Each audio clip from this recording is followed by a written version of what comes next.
많은 사람들은 꿈을 꿉니다. 앞으로 내가 어떻게 될 것이다. 그리고 이렇게 나에게 이루어졌으면 좋겠다라는 꿈을 꾸죠. 꿈을 다른 말로 하면 우리가 많이 하는 말이죠. 비전이라고도 이야기할 수 있는 단어가 아닐까 생각이 들어요.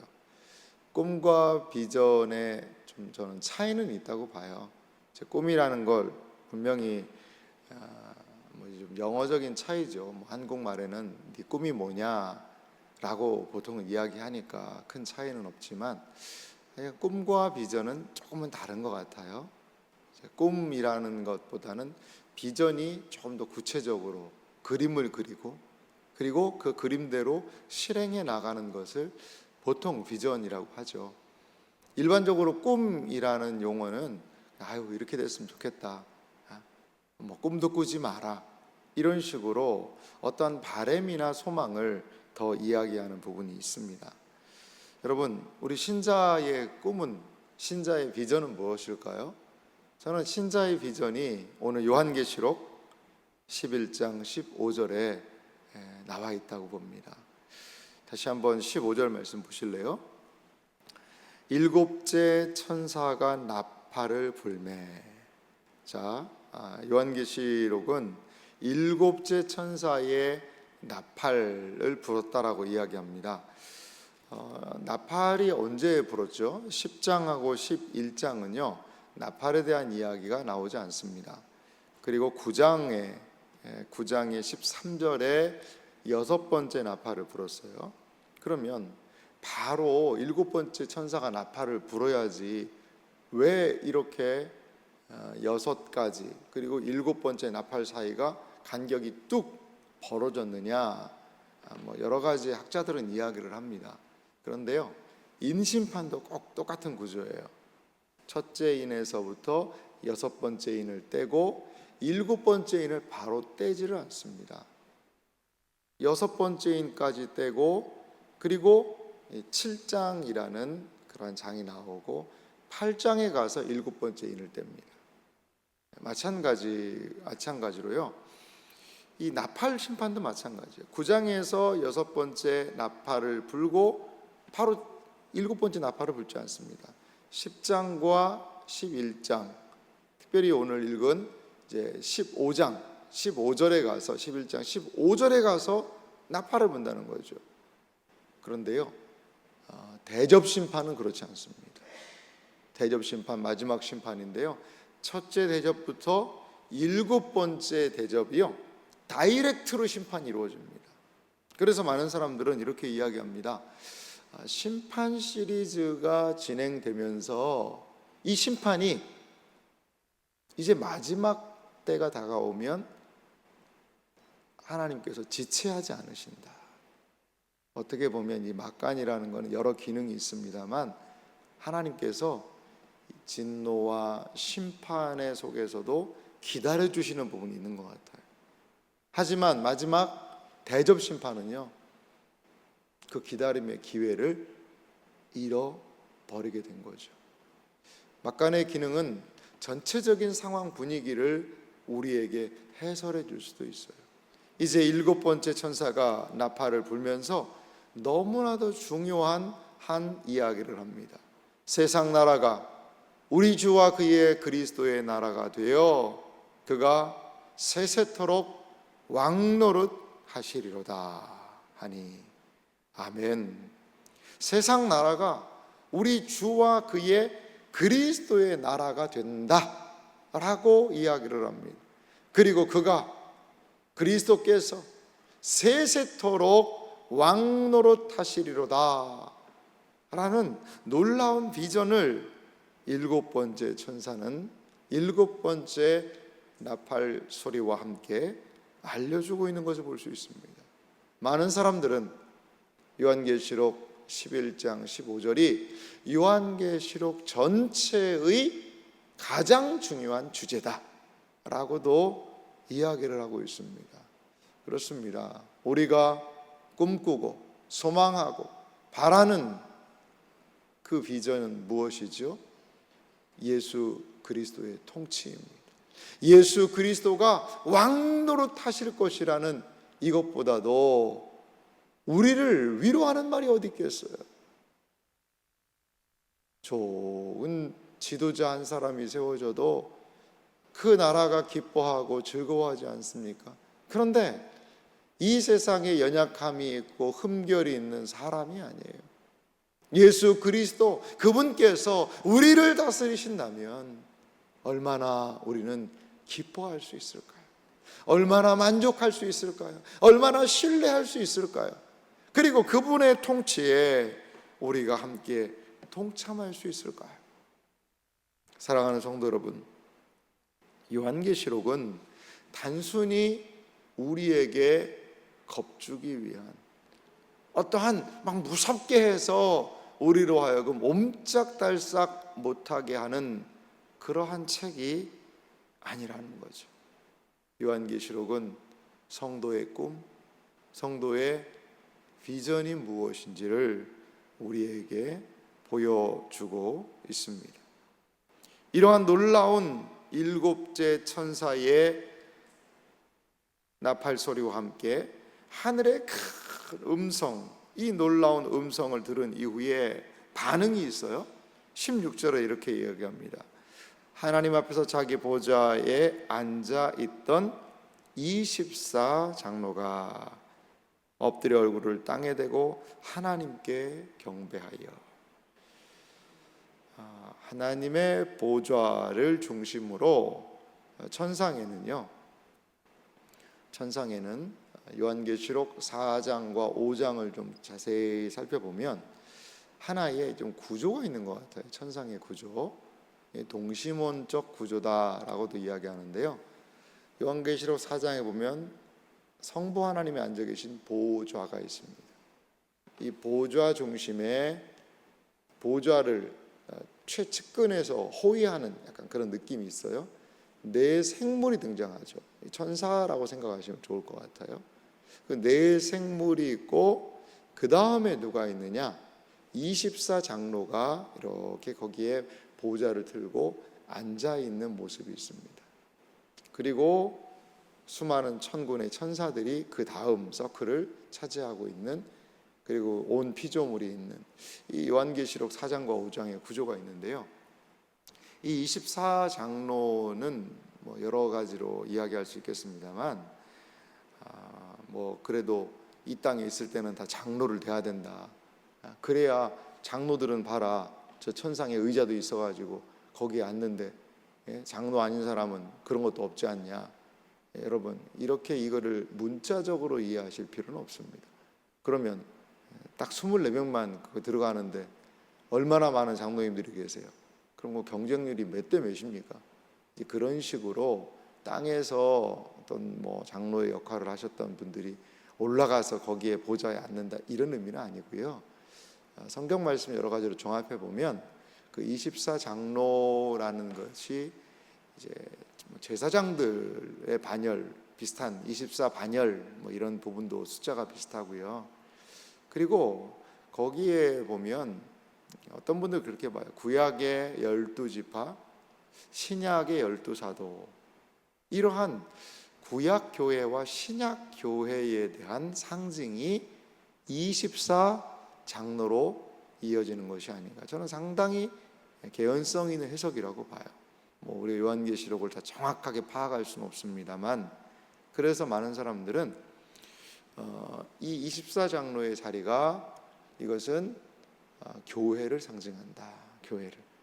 교회의 성도들이 하나님 앞에서 올려드리는 찬양일 것이다. 이렇게 24장로를 해설을 합니다. 이 하나님 나라의 위대한 하늘에서 큰 음성으로 선포된 이 위대한 비전에 대해서 24장로, 우리식으로 얘기하면 교회가 무엇을 하는 거죠? 반응을 하는 거죠. 반응을 하는 거예요. 17절은 이어 말하죠. 이르되 감사하옵나니 옛적에도 계시고 지금도 계신 주 하나님 곧 전능하신 이여 친히 큰 권능을 잡으시고 왕노릇하시리로다. 교회가 찬양하고 경배해야 되는 것은 무엇입니까? 하나님의 영원한 통치입니다. 하나님이 다스릴 것이라는 거죠. 이 세상을 바라보면 실망하고 마음 아플 수밖에 없어요. 하지만 우리는 무엇을 꿈꾸고 비전합니까? 주님의 다스리심, 하나님의 나라가 온전히 이루어지는 것, 예수님이 알려주셨던 그 주기도문이 성취될 것을 우리는 기대하고 기도하지요. 뜻이 하늘에서 이루어진 것 같이 땅에서도 이루어지이다. 아멘. 이것보다도 놀라운 비전과 우리의 꿈이 어디 있습니까? 그것에 대해서 이야기하자, 이것이 이루어질 것에 대해서 이야기하자 교회는 감사하고 주님께 경배를 올려드리는 거죠. 18절도 이어 말합니다. 이방들이 분노하매 주의 진노가 내려 죽은 자를 심판하시며 종 선지자들과 성도들과 또 작은 자든지 큰 자든지 주의 이름을 경외하는 자들에게 상 주시며 또 땅을 망하게 하는 자들을 멸망시키실 때로소이다 하더라. 아멘. 18절 말씀을 자세히 보세요. 여기에는 심판과 상이 있습니다. 땅에 있는 교회들이 기대하는 것이 무엇입니까? 바로 심판과 상 아닐까요? 하나님을 인정하지 않고 자기 마음대로 살아가고 있는 이 세상에 대하여 하나님은 심판하신다는 거죠. 때로 어떤 사람들에게는 하나님의 심판이 유보된 것 같아요. 아무리 나쁜 짓을 하고 못된 짓을 해도 사람들이 몰라요. 하나님은 왜 저런 사람들 그냥 내버려 두시나? 철학자 칸트가 그런 얘기를 했습니다. 그는 하나님에 대해서 인정하는 것을 참 달가워하지 않았어요. 하지만 자기가 아무리 이 철학을 연구해봐도 지옥이 있어야 된다는 거예요. 지옥이. 왜 지옥이 있어야 되느냐? 아니 이 세상에 보니까 죄를 짓고 잘못을 하는데도 잘 살아가는 사람들이 있더라는 거죠. 자기의 아무리 철학 체계로 이걸 연구를 해봐도 이거는 안 맞더라는 거죠. 이거는 맞지 않는 이야기라는 거죠. 그렇기 때문에 이 땅에서 이 권선징악이라는 그 윤리와 이 철학 체계를 다 충족을 못하는 사람들을 위해서라도 지옥은 있어야 된다 라고 그는 생각했다라는 거죠. 우리는 주님이 심판하실 것을 믿습니다. 또한 우리는 주님이 상 주시는 분이심을 믿습니다. 이게 교회의 소망이죠. 묵묵히 지금 우리는 참고 기도할 뿐입니다. 하지만 하나님께서는 말씀을 통해 주님의 나라를 이루시며 상 줄 자를 상 주시고 그리고 심판받을 자들이 심판받게 하시겠다. 이것이 교회의 위로 아닐까요? 여러분, 지금 있는 현상으로 다 모든 것들을 판단하지는 마세요. 아직 남아있는 상이 있습니다. 주님이 우리의 행한 대로 갚아주시는 그 놀라운 은혜가 있어요. 지금 헌신과 수고, 지금 주 앞에서 보이는 눈물, 그 모든 것들을요, 여러분 이것을 하찮게 여기지 마시기 바랍니다. 누가 알아주나? 주님이 알아주시지요. 사람들 모를 수 있어요. 하지만 주님이 알아주셔서 주의 이름을 경외하는 자들에게 상 주시는 분이심을 여러분 믿으시기를 바랍니다. 19절 말씀 보니까요, 이에 하늘에 있는 하나님의 성전이 열리니, 성전 안에 하나님의 언약궤가 보이며 또 번개와 음성과 우레와 지진과 큰 우박이 있더라. 아멘. 이렇게 오늘 7번째 나팔을 마무리를 하고 있습니다. 여기 보니까요, 하나님의 성전이 열렸다라고 이야기를 합니다. 요한계시록을 읽다 보면요, 서로 충돌돼 보이는 부분이 있어요. 바로 이런 부분이기도 해요. 요한계시록 21장에 보면, 요한계시록 21장에는 거기에 성전이 없다라고 이야기를 하는데 이 하늘에 성전이 있단 말이죠. 이런 부분들이 어떻게 보면 이게 충돌해 보이기도 합니다. 그런데 여기에서 뭐 성전이 열렸다 이런 의미는 이제 성전의 기능을 생각하면 좋을 것 같아요. 성전의 기능은 뭐죠? 하나님과 교제하는 거죠. 하나님과의 교제예요. 특별히 언약궤가 보이며, 언약궤가 무엇입니까? 이제 법궤라는 거죠. 법궤. 거기 하나님의 약속이 있기 때문에 그것을 언약궤라고도 이야기를 하죠. 하나님의 십계명의 두 돌판을 놓고 뭐 만나 항아리 그리고 아론의 쌍난 지팡이, 그것들이 언약궤와 함께 좀 세트로 있었던 것 같아요. 그런데 그 안에는, 이제 법궤 안에는 십계명에 적은 두 돌판이 들어있는 것 같습니다. 그래서 증거궤, 언약궤라고도 이야기하죠. 그 언약궤의 뚜껑이 뭐냐? 거기를 시은좌라고 이야기를 해요. 천사가 이렇게 서로 기울여서 그 언약궤의 뚜껑을 만들어 놨거든요. 하나님이 이 세상에서 성전은 하나님의 임재를 상징하는데 어디에 앉아 계시느냐? 바로 언약궤 뚜껑 위에 하나님이 앉아 계시는 거예요. 거기가 그래서 뭐라고 부르냐면 시은좌라고도 이야기를 해요. 하나님이 임재하셔서 심판하고 저주를 내리시고 멸망시키는 게 아니라 하나님의 임재는 뭐라는 거죠? 시은, 은혜를 베푸는 자리라는 거죠. 이 언약궤는 하나님의 자비에 대한 상징성을 가지고 있는 거죠. 19절 말씀이 무서워요. 번개, 음성, 우레, 지진, 우박 이런 게 나니까 무섭다라고 생각을 하는데 무서운 절이 결코 아닙니다. 하나님의 성전이 열려요.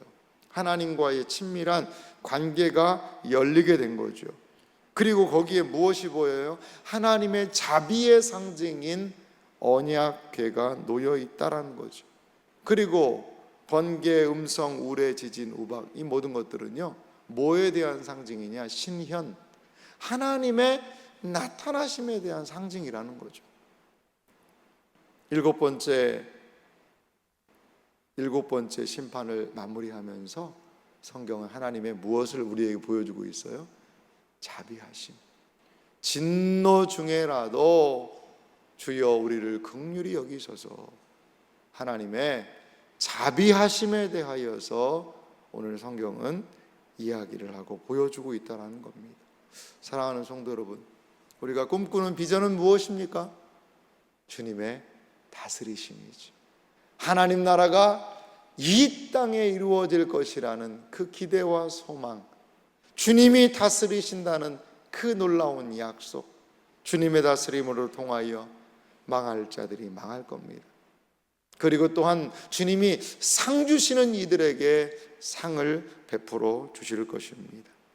이것의 상징으로 성전이 열리고 하나님의 언약궤가 보이며, 아하, 하나님의 자비와 긍휼로 이 약속이 이루어지겠구나. 요한계시록 7번째 나팔 소리는 우리에게 일러주고 있습니다.